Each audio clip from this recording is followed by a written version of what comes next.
মৌসুমি blogs চ্যানেলে তোমাদের সকলকে অনেক অনেক স্বাগত আর ভালোবাসা দিয়ে শুরু করছি আজকের ব্লগটি। তোমরা সবাই কেমন আছো? আশা করি ভালো আছো, আমিও বেশ ভালো আছি। আজ হচ্ছে মহাষ্টমী, তো দেখতে পাচ্ছ সকাল সকাল ঘুমের থেকে উঠে আমি স্নান ধান করে নিয়েছি, কাজকর্ম সেরে ঘরের, তারপর আমি ব্লগটা অন করলাম আজকের। তো এখন বাজে সকাল 9:30, এখনো বর্তমানে আমার পুজো টুজো কিছুই হয়নি। তো তার আগে আমি ভাবলাম ক্যামেরাটা অন করে একটু ব্লগের ইন্ট্রোটা দেওয়া যাক আর আমার বন্ধুদের সকলকে হ্যাপি অষ্টমীর শুভেচ্ছাটাও জানানো যাক। তো বন্ধুরা, তোমাদের সকলকে আমার এবং আমার হাজবেন্ডের তরফ থেকে শুভ অষ্টমী শুভেচ্ছা রইল। তোমরা সবাই দুর্গাপুজো খুব এনজয় করো, ভালো কাটুক, সবাই ভালো থেকো, এটাই কামনা করছি।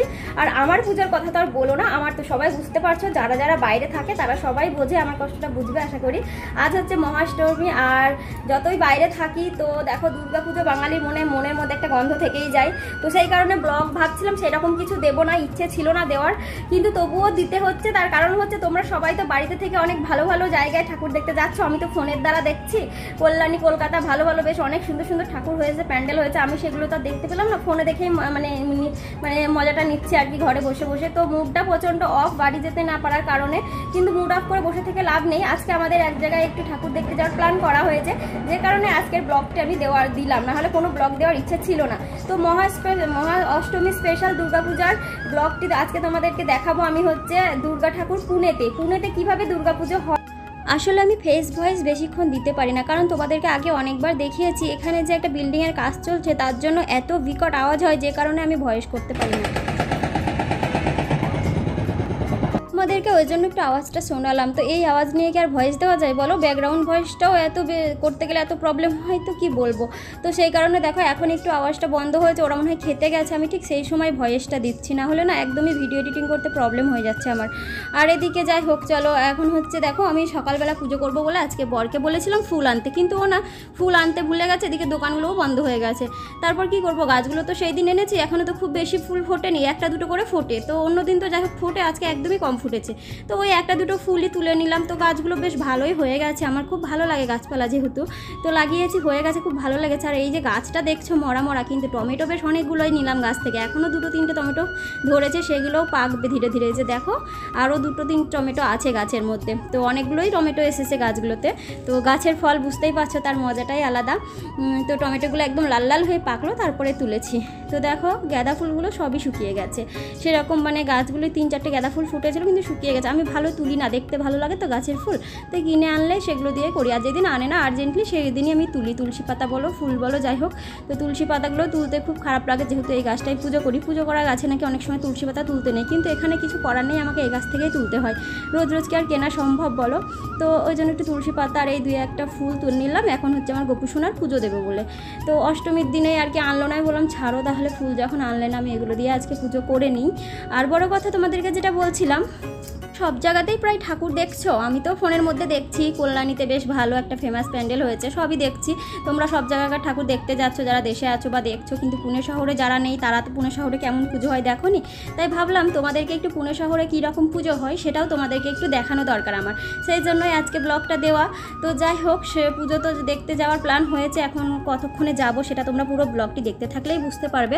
আর ওদিকে দেখো আমি ফুলগুলো তুলে নিয়ে রেখে ভাবলাম পুজোটা সেরে নেবো আগে, কিন্তু না ভিজা গামছা চুলে জড়িয়ে রেখেছি, এত বেশি জল জমে গেছে যে জলটা টুপাচ্ছিল, ভাবলাম আগে চুলটা ভালো করে মুছে নিই, পুজো করতে তো অনেকটা সময় লেগে যাবে, ততক্ষণে রাখা ঠিক না, সর্দি লেগে যেতে পারে, যেহেতু এক জায়গায় যাওয়ার কথা, তো সেই জন্য শরীর খারাপ হলে একদমই ভালো লাগে না। তো সেই জন্য আগে চুলটা ভালো করে মুছে নিলাম আর একটু আঁচড়ে নেব, তারপরে গোপু সোনার পুজো দিতে যাব। তারপরে আজ তো অষ্টমী, তোমরা সবাই জানো অষ্টমীর দিনে তো ভাত টাত খেতে নেই, সেই লুচি খেতে হয় মেয়েদেরকে, এটা তো সবাই খায় প্রায়। তো বর তো কালকে ভাত খাওয়া হয়নি, একবারই খেয়েছে, ওই জন্য বর বলছে আমি লুচি খাবো, আমি ভাত খাবো। তো বরের জন্য ভাত বসিয়ে দেবো, কালকের চিকেন হয়েছিল সপ্তমীর দিন আমাদের, তো ওই চিকেনটা আর কি আছে, আর বরকে ভাত বসিয়ে ওটাই খেতে দিয়ে দেবো আজকে।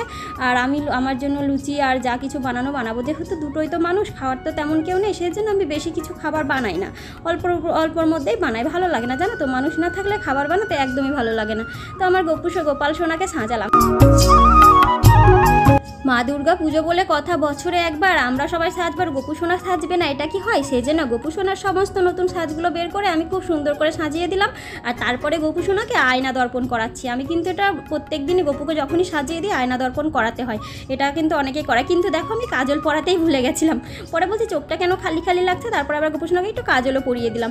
তো দেখো এখানে আমি পুজোটাও সেরে নিয়েছি, আমার গোপু সোনাকে আজকে ভোগ দিয়েছি নকুলদানা, নারকেলের নাড়ু আর হচ্ছে অ্যাপেল কেটে। আজকে তো আমাদের নারকেলের নাড়ু খেতে নেই, অষ্টমীর দিন তো নাড়ুর পুজো হয় না, নারকেলের বলি টলি হয় কি, এগুলো আমি ছোটো থেকে জেনে আসছি, সেই জন্য আজকে আমাদের খেতে নেই, কিন্তু ভগবানকে দিয়ে পুজো করতে হয় গোপুকে। তো আমি যেহেতু রোজই দিই নারকেলের নাড়ু, তো যাই হোক গোপু সোনাকে কেমন লাগছে সেজে গুজে অবশ্যই কিন্তু কমেন্টস করে জানিও। দেখো কত মিষ্টি লাগছে আমার সোনাটাকে।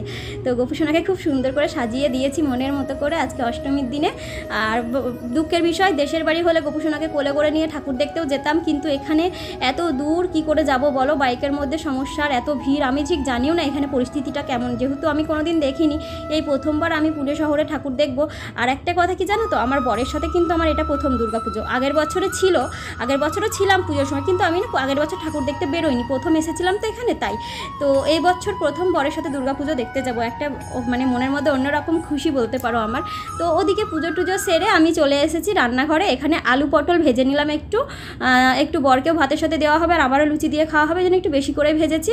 এখানে আলু পটলটা ভেজে নিয়েছি, আর ওদিকে আমি ময়দা সেনে রেখে দিয়েছি, লুচি বানাবো। আমি কিন্তু রুল ময়দা লুচিটা বেশি ভালোবাসি গমের ময়দার থেকে, তো আমি রুল ময়দাটা মেখে এখানে ঢেকে রেখে দিয়েছি একটু সফট হওয়ার জন্য। আর তারপরে ওদিকে একটু সুজি বানিয়ে নিয়েছি। এই হচ্ছে আমার আজকের অষ্টমীর স্পেশাল মানে খাবার আর কি, এটাই খাবো। রাতে তো ঠাকুর দেখতে বেরোবো, রাতে কি খাবো দেখা যাক। আর আমি কিন্তু এই প্রথমবার পুজো দেখবো এখানে, তোমরাও কিন্তু পুরো ভিডিওটি অবশ্যই দেখো পুজোটা যেখানে কেমন হচ্ছে।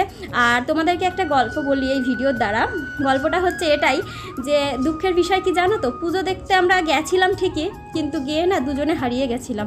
এবার তোমাদের মনে হতে পারে যে হারিয়ে গেছিলাম মানে কি করে সম্ভব এটা? হ্যাঁ এটাই, আমিও নিজেও বুঝতে পারিনি যে ঠাকুর দেখতে গিয়ে কখনো এরকম হতে পারে বা এরকম ঘটতে পারে। আমি নিজেও রেগে মেগে প্রচণ্ড ঘরে এসে ঝগড়াঝাটি করেছিলাম বরের সাথে, সেগুলো আর পোস্ট করিনি, ঝগড়াঝাটিগুলো আর শ্যুট করিনি জানো তো। আর এদিকে দেখো বরকে আমি খেতে দিয়ে দিয়েছি, এখানে হচ্ছে ভাত আর ভাজা দিয়ে দিয়েছি, আর একটু চিকেনটা ছিল ওটা গরম করে দিয়েছি। বর ওদিকে খাচ্ছে, আমার খাবারের সাথে তো ছোঁয়াবো না, এক টেবিলেই খাচ্ছি, কিন্তু ও ওইদিকে আমি এদিকে, ও বলছে আমি মাংস ভাত খাচ্ছি কি টেস্টি, তাই বারবার হাত দিয়ে দেখাচ্ছে। আর আমারও এটা বেশ ভালো লাগে খেতে, ঠিক আছে। তো আমি লুচি নিয়ে বসে পড়েছি। তো যাই হোক, যে গল্পটি তোমাদের সাথে শেয়ার করছিলাম, তো সত্যি হারিয়ে গেছিলাম, কারণ আমাদের না যাওয়ার কথা ছিল ঠাকুর দেখতে আমার বরের একটা বন্ধু আর বন্ধুর বইয়ের সাথে, কিন্তু হঠাৎ করে ও সকালে ফোন করে যে তোমরা এসো ঠাকুর দেখতে বেরোবো একসাথে। তারপরে আমার বর বললো ঠিক আছে তাহলে একসাথেই যাবো, চারজন মিলে একসাথে যাওয়ার মজাটাই তো আলাদা তাই না, পুজো দেখতে যাওয়া। তো তারপরে না হঠাৎ করে জানি না তার কি প্রবলেম, সে আর আমাদের ফোনটা ধরেনি। রাত্রে সন্ধ্যার দিকে আমরা বলেছিলাম 7টার দিকে বেরোবো, কিন্তু 7টার দিকে বেরোনোর কথা ছিল, 7টার দিকেই ওকে আমরা ফোন করেছি, কিন্তু ও ফোন তোলে না এবং কি ব্যাকও করে না। ওটা কিন্তু আমার বরের ফ্রেন্ড হয়, ঠিক আছে, তো তোলে না ফোন, ব্যাকও করে না। জানি না তার কি রাগ হয়েছিল আমাদের ওপর বা কি সমস্যা, আমরা জানি না, কিছু বলতে পারবো না।